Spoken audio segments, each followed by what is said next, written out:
Hey, hola, ¿qué tal a todos? Hoy vamos a ver una herramienta indispensable para cualquier desarrollador.net.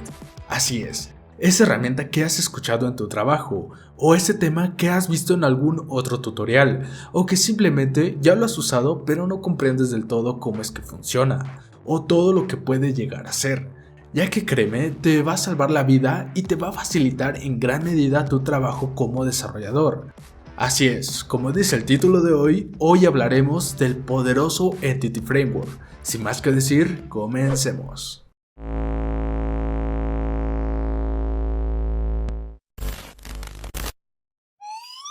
Antes de empezar directamente con cosas técnicas, vamos a aclarar un poco las cosas sobre dos términos principales, los cuales son Framework y ORM, ya que es importante que sepas por lo menos qué es, ya que ayuda bastante a aclarar un poco la visión de los componentes que pudieras usar en un futuro, y más que nada porque a veces es importante aprenderse ciertos términos, porque pudiera que en tu trabajo empiecen a hablar de manera técnica, o que en una entrevista te pregunten cuál es la diferencia entre un framework y una librería, o cuáles son los diferentes ORM que manejas. Créeme que por experiencia a cada entrevistador se le ocurren sus propias preguntas técnicas, Empecemos por lo primero. ¿Qué es un framework? Como dice el nombre de Entity Framework, ya queda claro que no es una librería. Pero veamos qué es este. En términos rápidos, podría traducirse y verse como una mesa de trabajo, donde tendrás herramientas, planos y algunas funcionalidades de cómo hacer las cosas. Es decir, que te ofrece formas para hacer las cosas más rápido siguiendo una serie de principios dados por la misma mesa de trabajo, para que hagas más fácil y ágil las cosas. Es decir, mientras sigas la línea, te va a salir más rápido. Lo que quiero que te quede claro es que el desarrollo de un proyecto, si es que se utiliza un framework, te ahorras tiempo al momento de codificar y crear alguna configuración inicial, ya que las funcionalidades que tendrías que crear desde cero o los componentes que tendrías que buscar para crear tu configuración inicial, un framework ya te podía proporcionar todo esto. Simplemente siguiendo sus principios podrás desarrollar las maneras más fáciles y de forma correcta. Eso sí, debes de implementarlo de la manera correcta, ya que si no lo implementas bien, pues el trabajo no va a salir lo más óptimo posible. Lo siguiente será ver qué es un ORM. Primero veamos qué significan estas siglas. En español podría decirse como mapeador de objetos relacionales. Si recuerdas sobre tus clases de programación orientada a objetos, y más en específico en el concepto de clases en C#, y si no sabes acerca de esto, te dejo una etiqueta en la parte de arriba del video ahora mismo, con un enlace a un video mío donde hablo sobre este tema, acerca de las clases. En este video hablo de un tema muy importante, y es de cómo usamos las clases. Las podemos usar como herramientas para facilitarnos u optimizar algunas funcionalidades dentro de nuestro programa, pero también las podemos usar como objetos planos.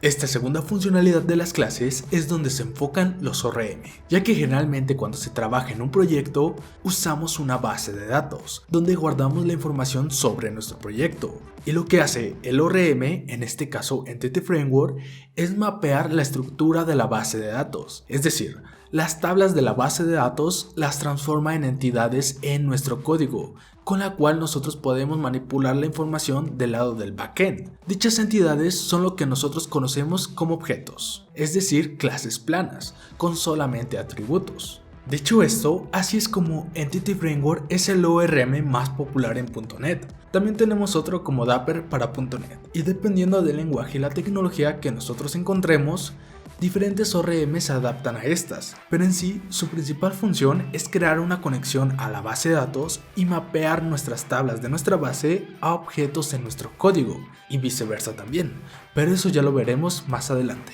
Ya sabiendo estos conceptos, ahora sí veamos para qué sirve en nuestro día a día como desarrolladores y listemos todas las funcionalidades principales que nos ofrece Entity Framework. Antes de siquiera poder nosotros mapear nuestros objetos, es necesario establecer una conexión con la base de datos. Nuestra base de datos no solo puede ser una base clásica de SQL relacional, sino que también podemos tener diferentes tipos, desde base no SQL, archivos de Excel y hasta servicios. Y nosotros podemos conectarnos a estos recursos a través de diferentes formas, pero lo que tendrán en común es que este acceso a datos será determinado por una capa a la que nosotros llamaremos Ado.NET. Esta es una capa que a través de una variable de tipo string será donde nosotros establezcamos las credenciales para poder acceder a nuestros diferentes tipos de datos. Y te preguntarás, a todo esto, ¿dónde entra Entity Frameworks? Ado.NET nos regresa información de nuestra fuente de datos y a lo largo del tiempo han salido diferentes maneras de procesar esta información dentro de nuestro código.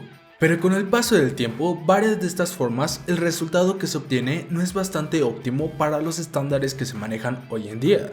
Desde los datasets que vaciaban toda la información en objetos genéricos y tenías que recorrer entre filas y columnas para obtener un solo dato, hasta un lenguaje muy parecido a SQL, pero en .NET, llamado LinkU to SQL. Pero Entity Framework viene siendo hasta ahorita la mejor forma de conectarse con tu fuente de datos, ya que cuando instalas Entity Framework y empiezas a trabajar, automáticamente esta herramienta usa la capa de Ado.NET y no es necesario hacer una configuración extra para esta, y solamente indicarás la cadena de conexión hacia la fuente de datos que deseas conectar, y Entity Framework le mandará esta información a Ado.NET para que pueda acceder a la capa sin nosotros que hacer dicha configuración. Ya comentamos anteriormente que Entity Framework también es un ORM, es decir, que podemos crear objetos completos desde nuestras fuentes de datos. Esto nos da inicio para crear grandes cosas, y estas cosas son los modelos de datos. Aquí es donde viene lo bueno. El modelo de datos generalmente se conoce como la relación de las entidades u objetos que nosotros necesitamos para poder manipular la información de nuestra aplicación. Pero, ¿cómo es que Entity Framework interviene aquí? Te preguntarás de nuevo. Entity Framework tiene dos formas súper útiles de crear tu modelo de datos. La primera es Database First y la segunda es Code First, pero veamos qué son. Generalmente cuando se crea una aplicación, la mayor parte del proyecto inicia creando nuestras tablas y sus relaciones en la base de datos, las cuales almacenará la información de la aplicación. Sería un poco tardado crear un objeto, o sea una clase, por cada tabla que tengamos en nuestra base de datos. Y todavía tenemos que sumarle crear las relaciones entre las mismas clases para poder manipular la información más rápido con colecciones dentro de nuestro código, y más si tenemos una aplicación muy grande. Pero Entity Framework viene a salvarnos, ya que cuenta con una funcionalidad de mapear automáticamente toda nuestra base de datos en un modelo de clases, el cual podemos acceder a todas las clases creadas con una clase única llamada DBContext, que vendría siendo la representación de nuestra base de datos, pero en una clase. También decir que Entity Framework se puede mapear tanto SPs y vistas en nuestro context y ejecutarlos o llamarlos como si quisieras llamar un método de una clase, pero esto ya es un poco fuera del clásico Database First, ya que generalmente solo se busca mapear el modelo de datos, pero es bueno saber esto también. Code First vendría siendo la forma inversa del Database First. En este caso, nosotros creamos nuestro modelo de clases en código y después con un comando en nuestro proyecto podemos crear la base de datos usando a nuestro modelo de datos como referencia, es decir, las clases se convierten en tablas.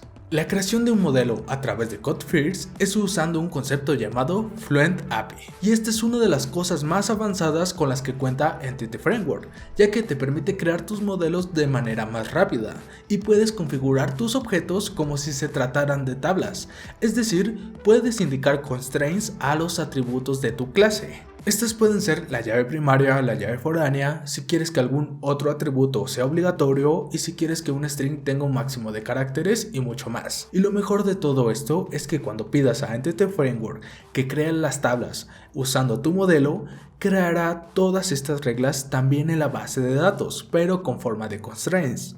Este concepto de Fluent API es para versiones de .NET Core hacia arriba, pero no te preocupes, para el .NET Framework clásico también está su versión, que vendrían siendo las Data Annotation. Las migraciones quizás sean un concepto no tan conocido, incluso si has usado anteriormente Entity Framework, más que nada porque generalmente es muy usado la opción de Database First. Pero este concepto de las migraciones es bastante útil y es una de las cosas más avanzadas de Entity Framework.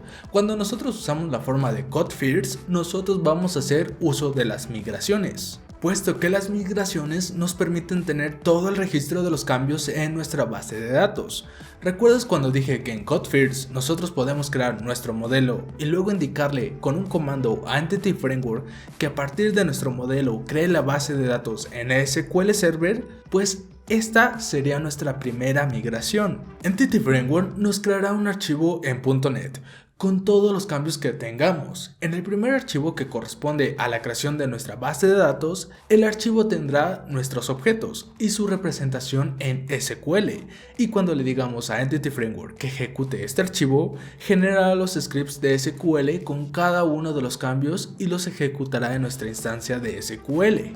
Y así con cualquier cambio que tengamos en nuestro modelo, ya sea agregar un nuevo atributo, que este corresponderá a una nueva columna en una tabla de SQL, o quitar algún atributo, o sea quitar una columna dentro de una tabla, o agregar una nueva constraint en un atributo, y este se verá reflejado en nuestra base de datos. Para esto, Entity Framework generará un archivo por cada que nosotros hagamos un cambio en nuestro modelo y queramos que se vea reflejado en nuestra base de datos. Puede ser solo un cambio o hasta muchos cambios en nuestro modelo, todo depende de cuántos cambios queremos que se vaya en nuestra migración. Y lo mejor de todo esto es que si algún cambio por alguna razón queremos quitarlo, nosotros podemos revertir estos cambios y regresar a una migración anterior o a la que nosotros indiquemos. Nosotros podemos tener nuestro propio versionamiento como si se tratara de un repositorio de Git.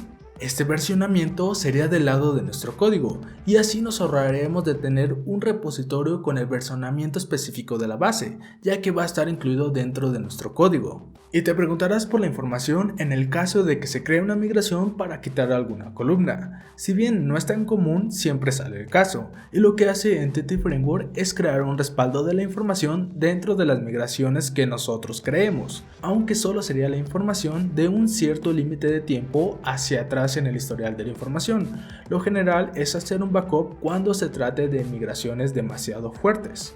Lo siguiente que te voy a decir son funcionalidades extra que tiene Entity Framework. Algunas son complementos de las funcionalidades que ya vimos y otras se hacen por automático, pero es bueno saberlo para saber en qué lugares podemos usar el Entity Framework. Eso sí, lo voy a explicar de una manera más rápida, ya que si no se alargaría mucho el video y ya está durando bastante, ya que las funcionalidades más fuertes o las más usadas ya las acabamos de hablar. Entity Framework también nos da la posibilidad de trabajar bajo un entorno asíncrono, donde queremos que nuestra aplicación continúe con algún tipo de flujo. Entity Framework permite la consulta y el guardar información de manera asíncrona. Esto nos permite que tu aplicación responda mucho mejor para el usuario y mejore su rendimiento. Consultas de SQL nativas. Cuando se hace una conexión hacia la base de datos, si bien nosotros podemos generar un modelo para interactuar con las entidades de la base de datos, eso no significa que nosotros podamos usar Entity Framework como una conexión simple y podamos ejecutar queries nativos de SQL, es decir, poner dentro de un string una consulta directa de SQL y utilizar la conexión de Entity Framework para que vaya a ser ejecutada a la base de datos. Puede que esta ya sea una práctica no muy usada, ya que es mala para la seguridad de la aplicación porque puede ser factible a hacer SQL injection. El database seed es cuando nosotros creamos nuestro modelo por Code::First y aplicamos la primera migración para crear nuestro modelo de clases a tablas de SQL. Tal vez nosotros queramos tener información en nuestras tablas para poder probar. Y en la configuración de nuestro modelo podemos indicar algunos valores de unas entidades y agregar datos a ella, o podemos crear una clase de configuración por cada entidad y ahí poner la información que nosotros queremos usar de prueba. Esto es útil cuando la aplicación está en desarrollo o estás creando alguna nueva funcionalidad y conforme vas desarrollando puedes ir creando información para poder probar estas nuevas funcionalidades. Los tipos de carga es un tema que pudiera abarcar un solo video, ya que existen 3 tipos de carga, así que solo te voy a decir cuáles son y una breve explicación de estas. La primera es eager loading o carga ansiosa. Este tipo de carga es cuando haces una consulta a una entidad, o sea, una clase, y esta tiene una relación con alguna otra clase. Y al momento de obtener la información de la primera entidad, también vas a obtener la información de las entidades que tienen relación a esta, y todo esto va a ser desde la base de datos. La siguiente es lazy loading o carga perezosa o carga lenta. Esta es la carga predeterminada por Entity Framework y es el contrario a la carga anterior. En este caso, cuando obtienes la información de una entidad, esta no traerá la información de alguna otra relación que tenga hasta que tú la llames en tu código. Hasta en ese momento, Entity Framework irá automáticamente a la base de datos por dicha información de esa asociación. La última es Explicit Loading. Esta es la carga explícita. En esta carga es parecida a la anterior. En la anterior dijimos que automáticamente cuando llamamos a una entidad que tiene una relación a nuestra entidad principal, en ese momento se obtiene la información directamente sin ningún tipo de configuración. En la carga explícita, nosotros debemos especificar que haga esta acción y que cargue la información, y si no lo especificamos, aunque la llames en tu código correctamente, esta vendrá nula. Estas serían las principales cosas que podemos hacer con Entity Framework. Podemos hacer mucho más cosas, pero estas últimas que te conté fueron las que me parecieron más interesantes a mí. Ahora ya tienes una idea de lo que es y para qué sirve Entity Framework. Ya podrás usarlo en tus proyectos o proponerlo para resolver algún problema en tu trabajo. Espero que te haya gustado y te haya ayudado este video. Si te gustó, comparte el video por favor para que lleguemos a más gente. Sin más que decir, nos vemos.